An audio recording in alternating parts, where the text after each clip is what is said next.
Hey everyone, welcome to Encounters USA. If it's aliens, UFOs, Bigfoot, or Dogman you're looking for, you came to the right place. Now listen up as we listen to some of the latest encounters.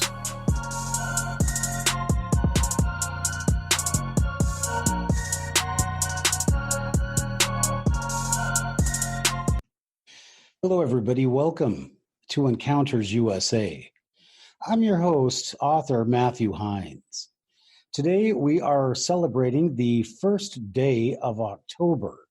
Now we all know that October is Halloween month. Now to celebrate, we are going to have Dogman. Oh, I almost said it.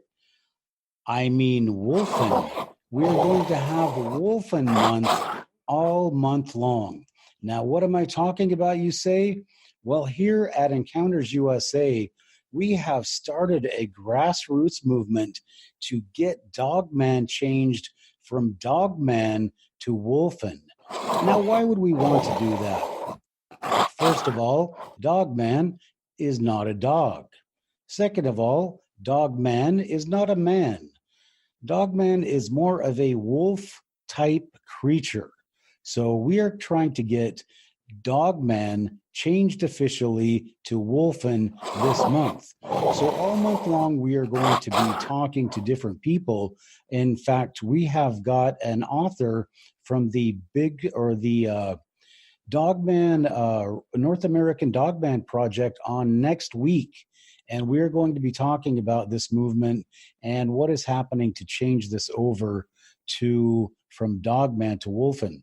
So also tomorrow, I will be going out to the Skykomish River in Washington State, where I will be speaking with a gentleman who is going to show me some Dogman encounter sites in the Pacific Northwest. So it's going to be some amazing stuff. And then I just don't want to forget, I've got Scott Carpenter the third week, and the last week of October, I have a special surprise.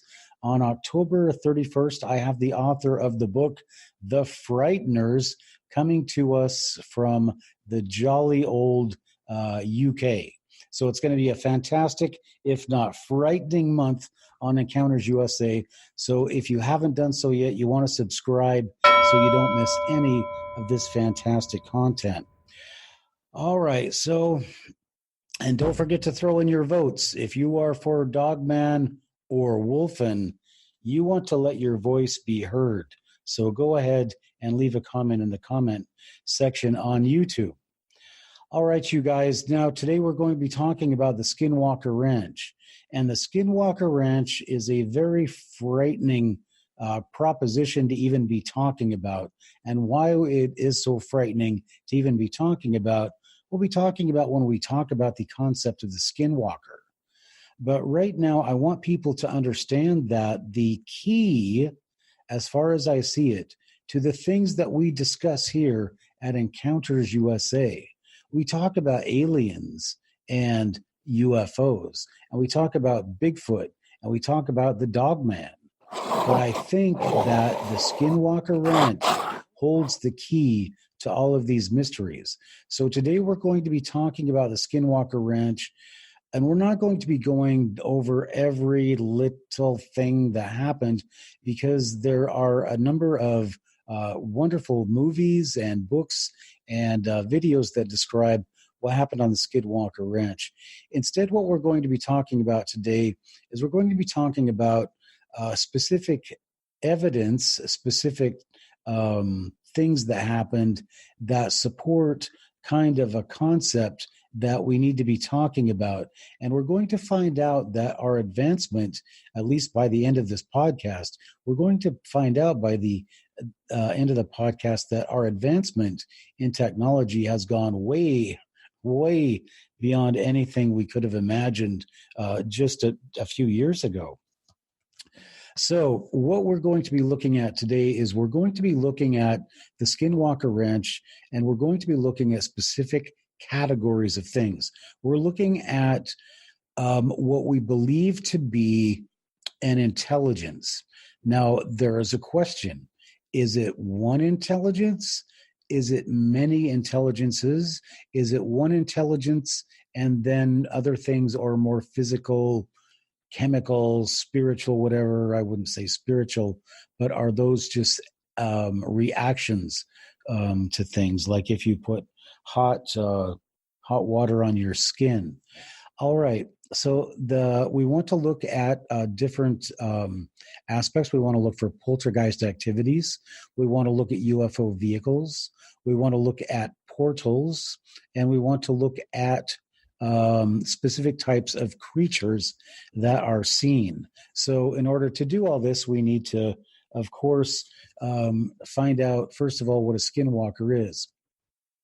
Now, a skinwalker, according to Native American lore, is something that I'm going to go to the rudimentary skinwalker first of all. If you look into Native American history, the Native Americans would take animal skins and wear them in various ceremonies, as well as they would use them in hunting in order to be able to sneak up on the animals they were trying to hunt, especially before they had the horse.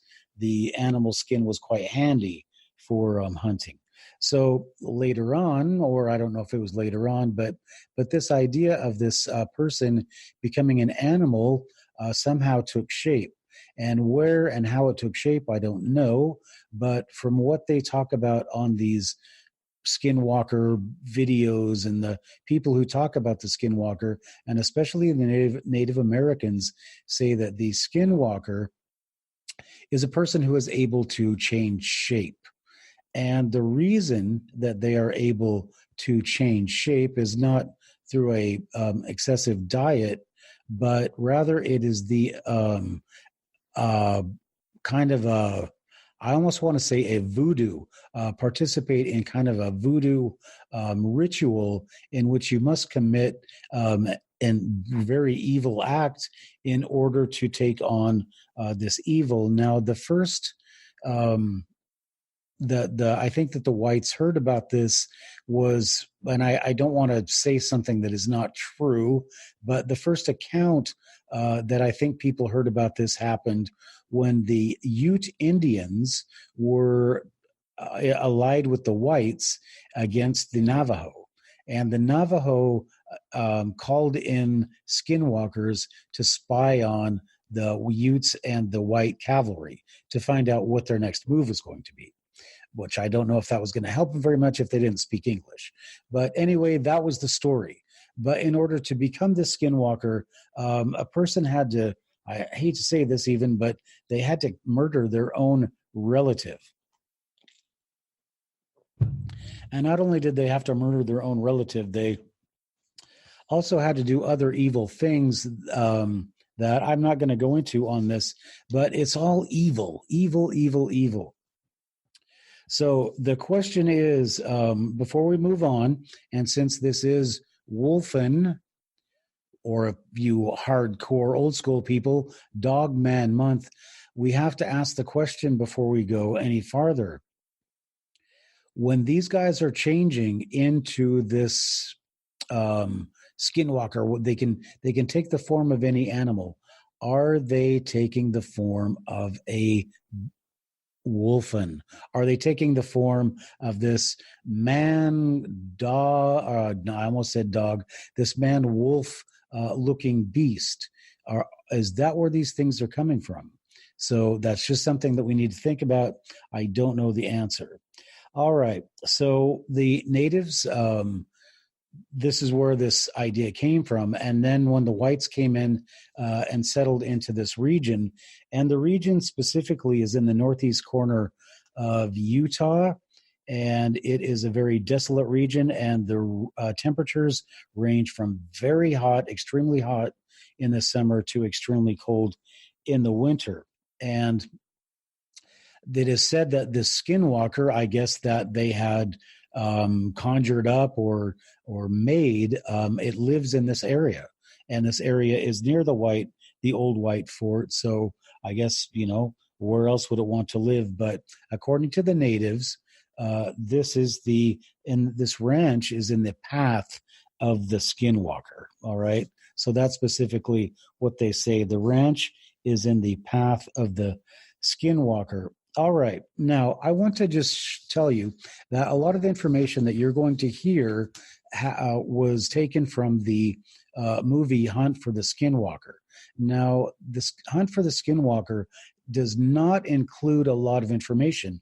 And one thing that I was very disappointed about is that they are always talking about, oh, they saw Bigfoot on this property, but I have not heard one account yet of a person who talked about seeing a Bigfoot on this property.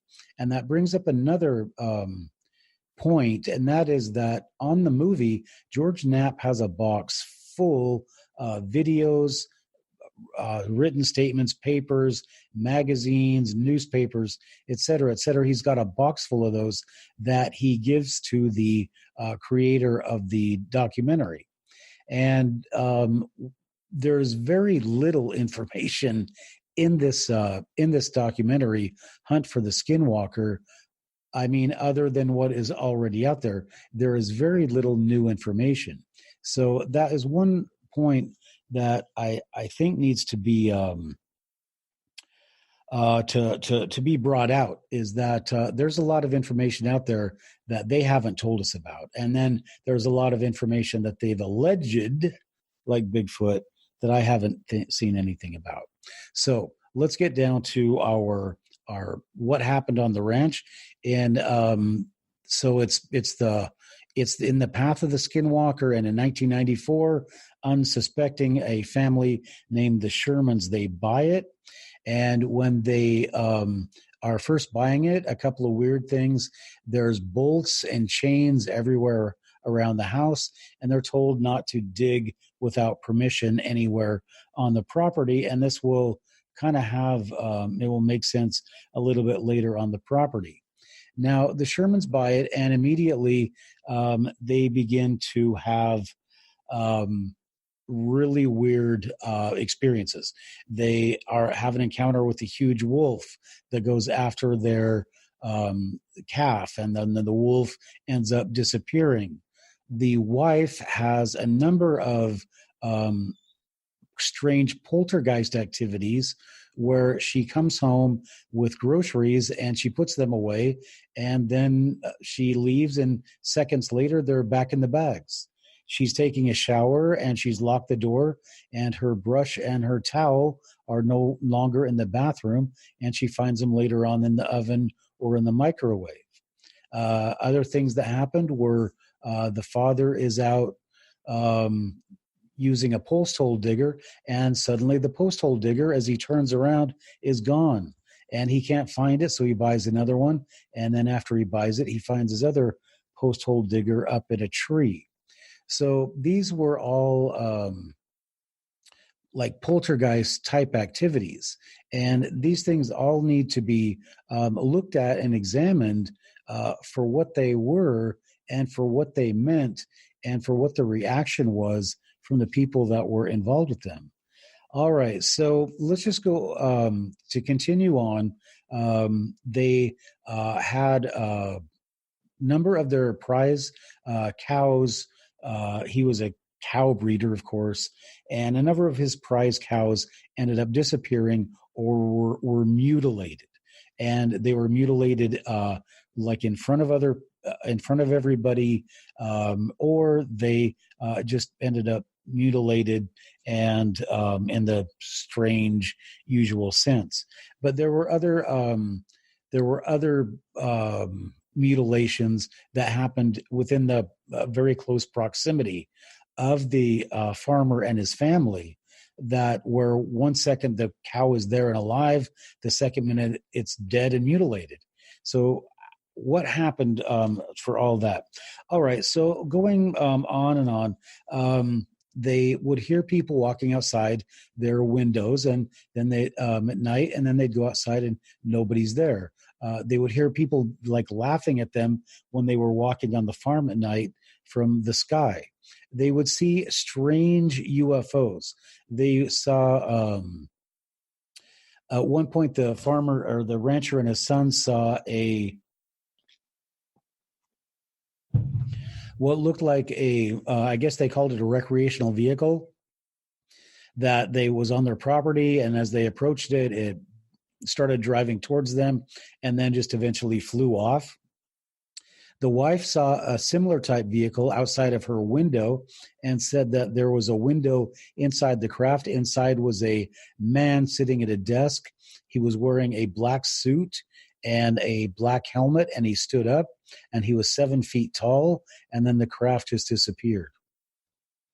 So these things, all of these incidents, and there were a number more. Another one that is very well. Before we continue, we need to talk about the animals, the cryptids that were seen. Now, as I said, they never talked about the Bigfoot, but on a number of occasions, they talked about seeing these wolves.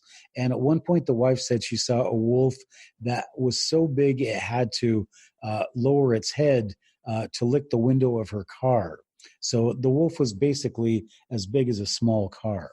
So all of these animals, there was a hyena type creature. There was a creature that kind of looked like a hyena, and it was red, and a mixture of different kinds of animals. They saw things that looked like dinosaurs, and just a whole variety of things that do not exist in this world. So all of these things happened to these Gormans, or not to the Gormans. The Gorman was their original name, secret name that they used. But all these things happened to these Shermans, and for some reason they didn't leave the ranch. And then they started to see these portals. These portals started to open up, and the Sherman said that Terry Sherman, the rancher, said that he could see like daylight on the other side of this portal that opened up at night. And so it was like he was looking into another world. And other times these portals would open up and flying craft would come through them. Other times these researchers were there, and we'll talk about how the researchers got on the property. But the researchers were there, and they saw a portal open up, and a very large, 6 foot long, they said 400-pound thing got out, black thing came out of the portal, ran off, and then the porthole closed. So what these things are is very strange and very related. And so we also need to look at because we're also trying to solve, this mystery of this Bigfoot and this Dogman, is that we need to ask the question, is they keep talking about a dire wolf coming out of there. Now, was there something that lived back in the day of the dire wolf that could run around on 2 legs? Was there something that evolved differently, like a Bigfoot evolved differently? Did some kind of a wolf type creature evolve at a different time? A wolf man type creature, did it evolve a different time, go extinct, but now is popping back through these portals? So pretty crazy stuff. But I just want to reiterate what we're talking about and what he saw on this ranch. So we're talking about he has seen an intelligence that hides things, that likes to play jokes, an intelligence that likes to play tricks on people's mind. We've seen specific types of creatures. We've seen portals, vehicles, and with the intelligence, we've seen poltergeist activity. Now, so that's what happened to these Shermans. They had all this activity, and then they sold the ranch to Bob Bigelow, who is big in the aerospace industry. So Bob Bigelow took over the ranch in 1996. Now, one thing that is important to point out here is that, because we're trying to look at what's going on here, right? And so we're looking at behavior, we're looking at actions and reactions. And one thing that is very important, that we saw in the movie Hunt for the Skinwalker is that George Knapp, I'll just tell this story very quickly. George Knapp in The Hunt for the Skinwalker goes out to the ranch. He's given permission, and he says they went out there and they created all the noise that they could, right? And they built a bonfire. They danced around. They sang songs, whatever. And they really put on a show. And then they said they put him in that middle spot where they put that guy that came to meditate. Well, they put him into the center homestead, I guess is what they call it. They put him there, and he sat, and nothing happened. And nothing happened. And so what does that tell you? Now, they said the rancher told Bob Bigelow, he said, don't come in here with all the guns blazing, and don't come in here with a bunch of stuff and a bunch of people, because the activity it'll go away. And sure enough, NIDS came in with all their equipment, with all their stuff, and the activity basically dropped off to nothing. Now, it didn't drop off completely to nothing. There were a couple of very strange encounters. Like there was the incidents of one of the researchers, or two of them, were driving up one night, and they saw two tall men wearing fedoras and trench coats standing in the road. And when they approached these two tall men, and these men were smoking cigarettes, they turned to face them, and the men were dogs. They had the faces of dogs, and they just turned and walked towards they left their cigarette butts there, and they walked towards the woods. Now, I would ask, did they grab the cigarette butts for a DNA sample? But I don't know what they did. But anyway, so this activity continued, even though the Shermans had sold the ranch, but it wasn't there so much. Now, they did have a couple more famous cattle mutilations that I'm not going to go into, but the last one that I want you to be aware of is that there were two things that happened to the cattle on the ranch that are very important, and what we're going to talk about now. One incident that happened to the cattle on the ranch is that at one point they saw that the cows were basically separated into two groups looking at something in the middle of the field. And so the researchers went out and they checked, and they saw that it had a very high magnetic field. And this is what was doing something to the cows. But it was creating this very, very strong magnetic field. Now, let me also throw in there, just for people to mull over, that if you're a farmer, you know that cows swallow those magnets so that barbed wire just sticks to the magnet and doesn't get in their stomach. All right, now the last thing that we need to look at as far as the Shermers and the ranch and these oddities are concerned is the famous bull incident, where the farmer or the rancher and his wife one day are leaving the ranch, and she remarks, "Boy, I hope nothing happens to those bulls." And when they return, the bulls are gone.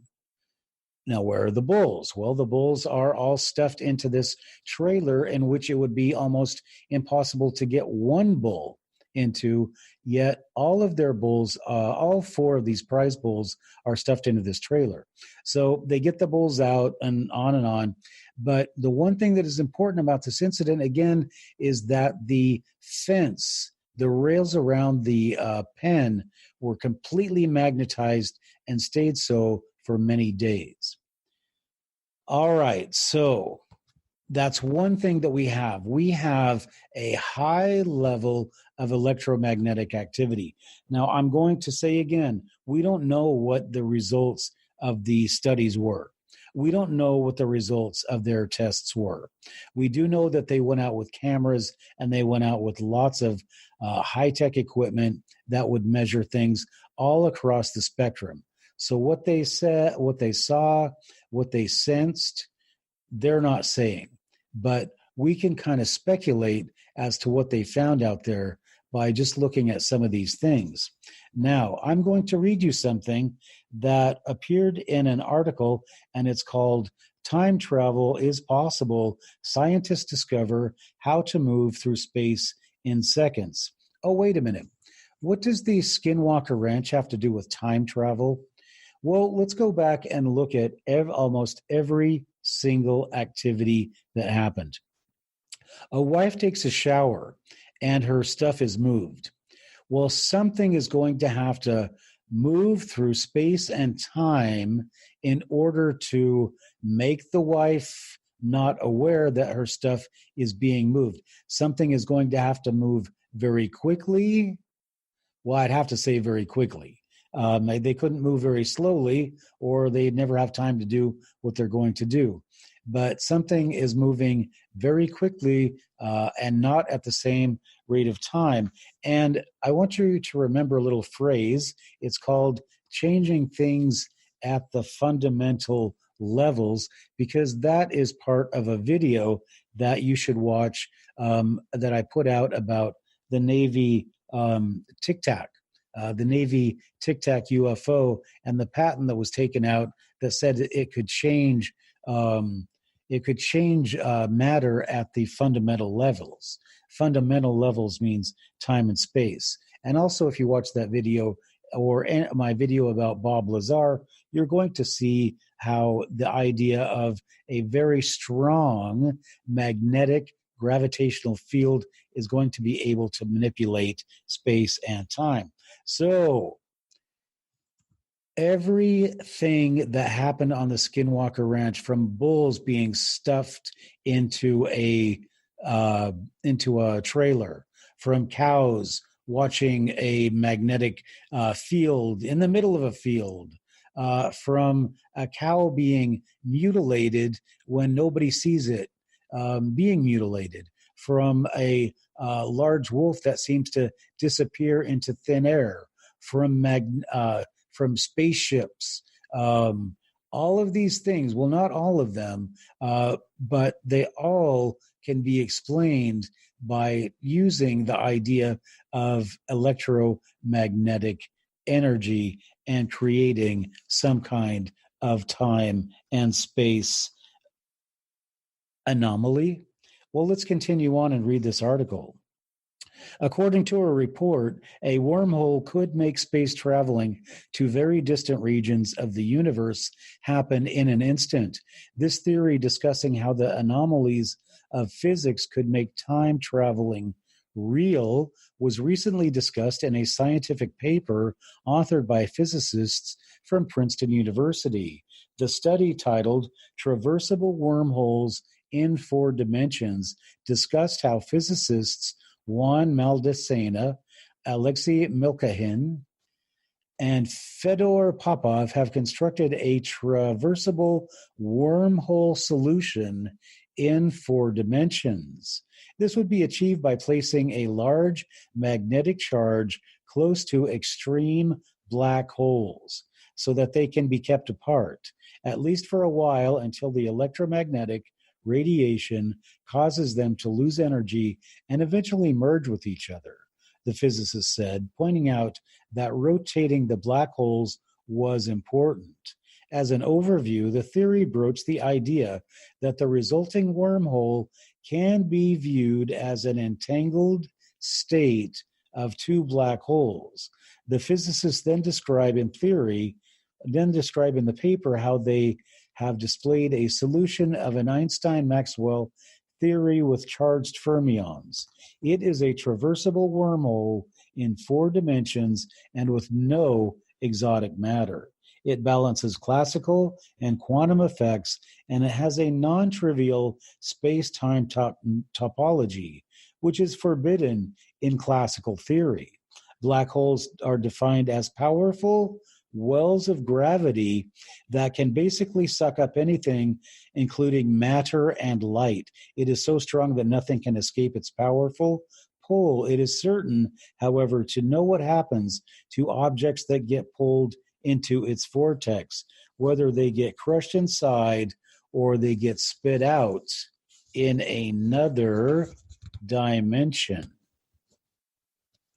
Now my papers are all stuck together here. Some scientists believe the latter and believe that black holes are actually wormholes that connect two or more dimensions that encompass space and time, according to Michio Kaku, the theoretical physicist at City College of New York. Many physicists believe that black holes are likely gateways that open throughout the universe. So there you have it. In the case of these black holes, they're talking about being able to transport themselves across space and time using magnetic fields. And I think that, I don't know anything about it, but the magnetic field is the key to it. I don't know that you need two black holes, whatever, but the theory is there, the theory is workable, and these people seem to be buying it. So, do you buy it is really the question. It's really the $64,000 question. But if you want to study more, and it's not a very, I give a very easy to understand explanation in my book, Deceptions of the Ages, Mormons, Freemasons, and Extraterrestrials. I have a whole chapter or a few chapters on extraterrestrial technology, and I explain in real layman's terms about how Bob Lazar and these people have come to the conclusion of how time and space are bent by magnetism and gravity. So, if you want to check that out, I'll leave a link to my book in the descriptions as well. All right, so there we have it. The Skinwalker Ranch started out Native Americans performing some ritual to, in the end, spy on the white man that were attacking them. Now you have a family that is affected by skinwalkers 100 years later, and it is a family that has witnessed all of this activity. And there are some things that we have to ask ourselves before we leave the podcast. And the first thing that you need to ask yourself is, there's so many questions, but why the Shermans? What was it about the Shermans that brought all of this activity out? And there were people that lived on that ranch for at least 20, 30, 40 years before, and they didn't leave. So why did the Shermans hold out for so long? And why specifically did it manifest itself in the way that it did? Was it something to do with the family, with the animals, with the wife? What was it that brought this thing out? So that's another question that if anybody wants to leave a comment, I'd sure like to hear it. What we need to really look at is we need to look at this. We need to look at the facts. And the facts are basically this. On the Skinwalker Ranch, there is a technology that is being used by someone or something to connect this time period to another time period via portals. And these portals, as we see, are probably created by an intense magnetic field. Now, again, go to my book, Deceptions of the Ages, read the chapter on extraterrestrial technology, go to my video about Bob Lazar or about the Tic Tac UFO and the Nimitz encounters. So somehow these things are using this technology, and this technology has been associated with unidentified aerial phenomena. This technology, whatever it is, seems to allow portals that remain open or closed. And I believe that the original portal that was opened now opens intermittently, and it is not controlled. It opens when it wants to open, and it closes when it wants to close, as if it almost has its own intelligence, or something intelligent is controlling it and letting things in and out. So what does this mean? It means that these portals could possibly be being manipulated by a conscious operator.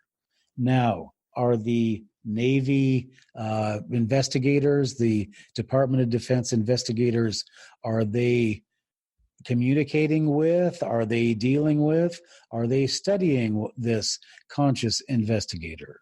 That's another question that needs to be asked. Okay, so we've talked about what do we think that activated it. What was it in the Shermans that activated it? All right, well, there's a lot of things that we don't know, but there are things that we do know about the Skinwalker Ranch. And these are the things that we do know, and at least it's something that we can at least begin to have a discussion about.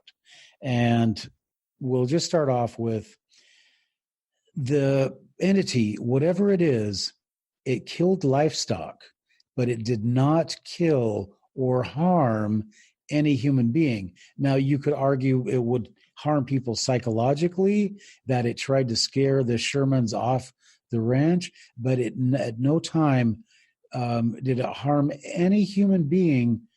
And obviously it was very capable of some very dastardly animal mutilations. So it did not harm any human being, although it definitely had the ability to do so.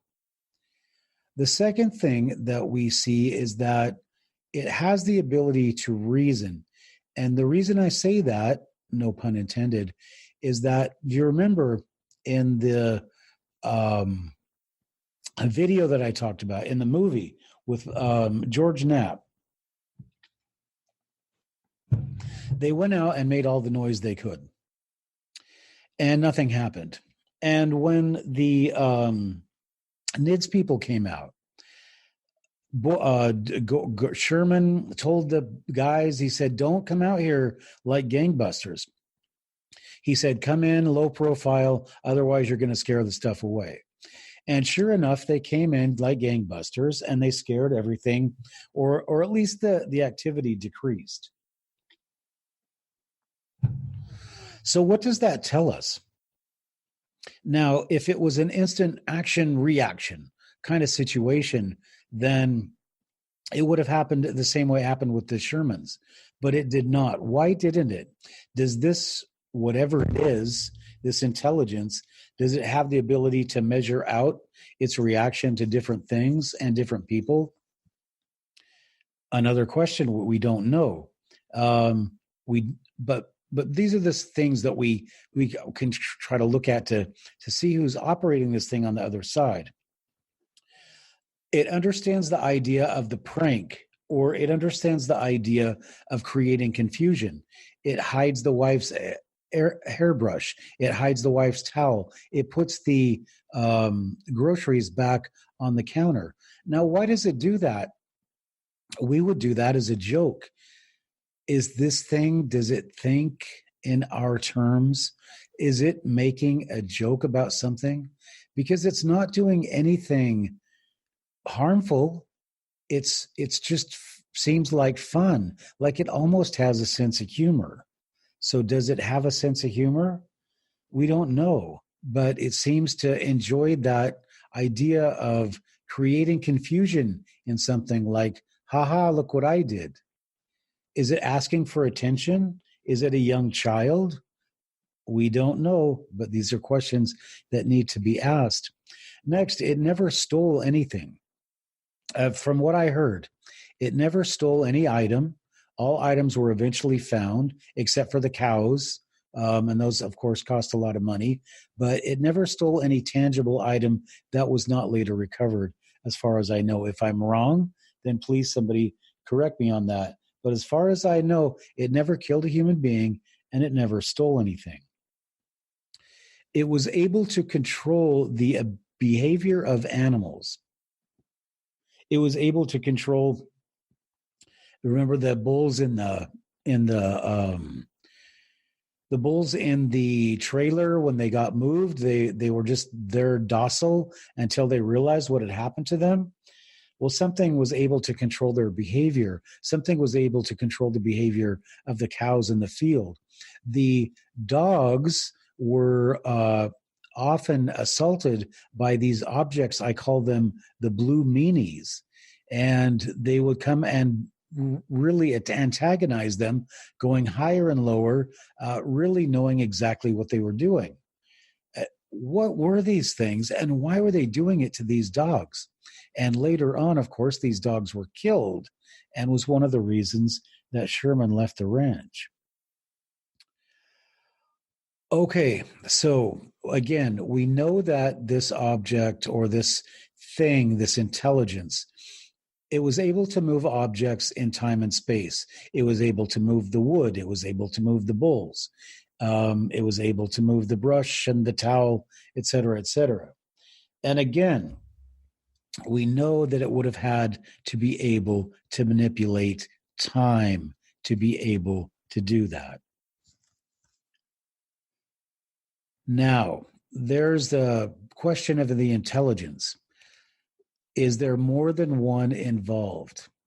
Now, one example of the intelligence that they talked about was that when they put up cameras, when NIDS did, the National Institute for Discovery Science, put up cameras, and at times when they wanted to have, they put up cameras covering all angles, right? And at one time there were 3 cameras where the cords were ripped out. Just ripped out of the cameras, and the tape that had taped them together was taken off. It was rolled back up, balled back up, and on the other cameras focusing on this camera, nothing. But something came along and tore the camera up, tore the cords out, and did the thing with the duct tape, and did that all under full view of the other camera, but never registered. So how do you do that without being able to manipulate time? All right. Now, so another question is, does one thing is able to manipulate time, or is everything able to manipulate time? Is the one thing the wormhole? Is the wormhole alive? Is the wormhole intelligent? Interesting questions. All right. So one thing that we didn't talk about is the fact that the Gormans, Shermans heard loud machinery on the property sometimes. And it sounded like there was a big construction project underneath them. Now, was this actual sounds being made by something, or was this sounds being manifested into the Gormans' minds? Another question that would have to be answered. Or were these sounds being made by something from a dimension right next to ours?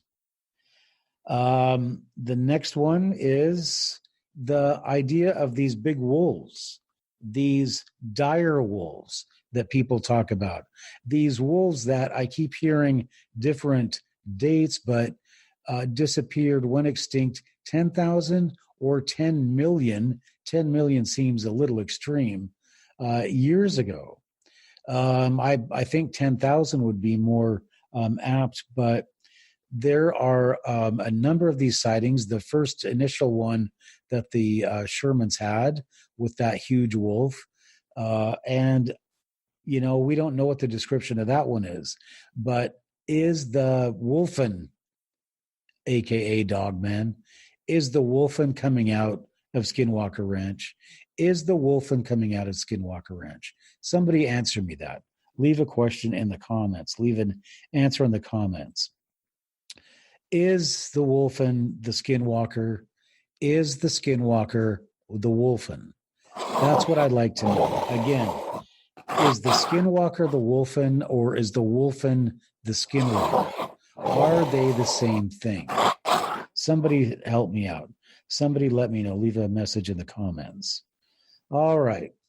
So that is that is a summation of what is going on at the Skinwalker Ranch. And why is it so important? As we said, the Skinwalker Ranch involves everything that we talk about on Encounters USA. It talks about the association with aliens and UFOs. There you have the idea of Bigfoot, although I've never heard one person talking about seeing a Bigfoot, but I'm sure that somebody will come out and tell me. And then also the idea of these large dire wolves are talking about, these different kinds of wolves that or dogs that wear fedora or whatever they are. All of these things are that we talk about on Encounters USA are all centered on the Skinwalker Ranch. So if we're going to find the answer to our mysteries of where these things are coming from, and more importantly, where do they go so we can't find them, I think we need to look at the mysteries of the Skinwalker Ranch a lot farther. We need to look at the portals. We need to look at the specific creatures that people have cited. We need to look at the idea of the electromagnetic fields that are being created there and what it is that is creating them. We need to look at the idea of what do people see specifically when they look through these portals? Because if you look outside of your house, you can see what's outside, right?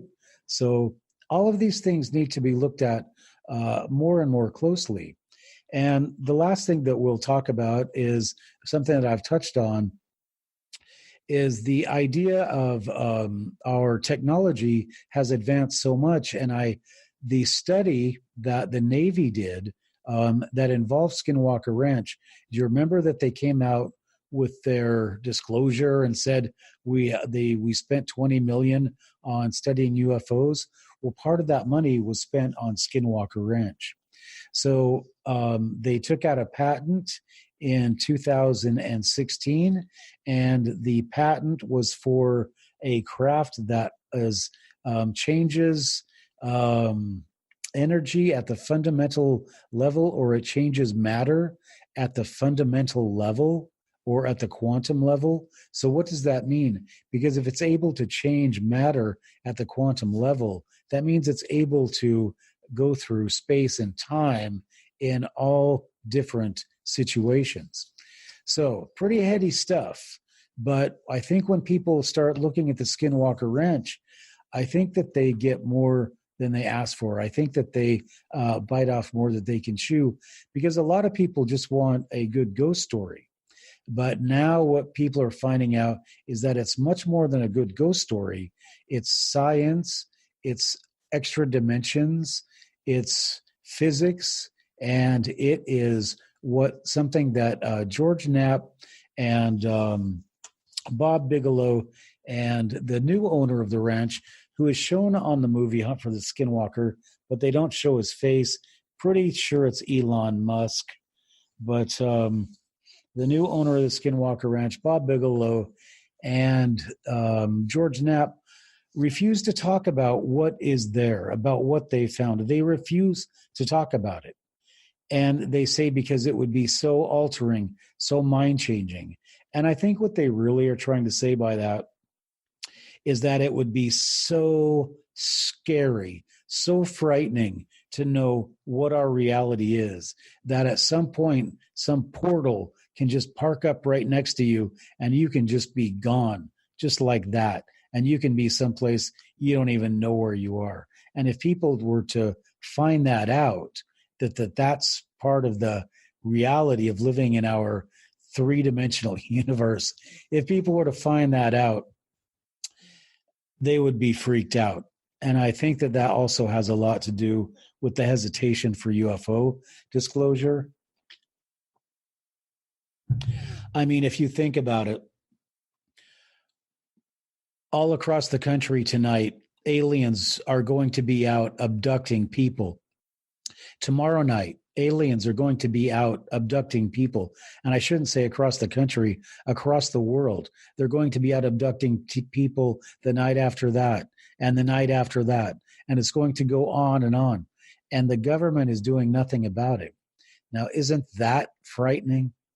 This is why they don't really want you to think about UFOs and Bigfoot and all these things, because I believe that when you start to look down, look at the answers of all these things, you're going to be so scared, and people would be so terrified that people would just be traumatized for the rest of their lives. So probably better that we don't have disclosure on where some of this stuff is concerned. But as far as we're concerned, Encounters USA, it is Dogman.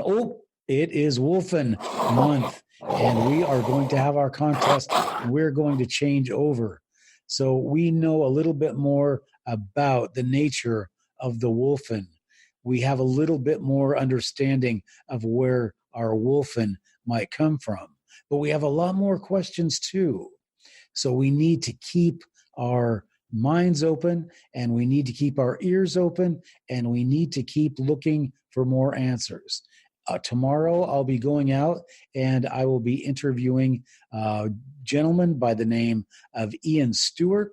We're going to be on near the Skykomish River in the Cascade Mountains, and we're going to be looking for evidence of this Dogman. So all month long, it's going to be Wolfen. Did I say Dogman? So you guys, I just want you to be very careful, especially this month. It's Halloween. A lot of ghosts, ghouls, goblins, and also Bigfoots, Dogmen, and aliens are going to be out in your neighborhood. So no matter where you are, if you're in your neck of the woods or you're in Skinwalker Ranch, you better watch your back. Thanks for listening to tonight's show. Please remember, if you've had an encounter, we want to hear about it. Go ahead and email us at encountersusa1@gmail.com or contact us at encountersusa.com, our website, and go to the contact form. All right, everybody. Until next time, be careful out there. And if you're out in the woods, watch your back.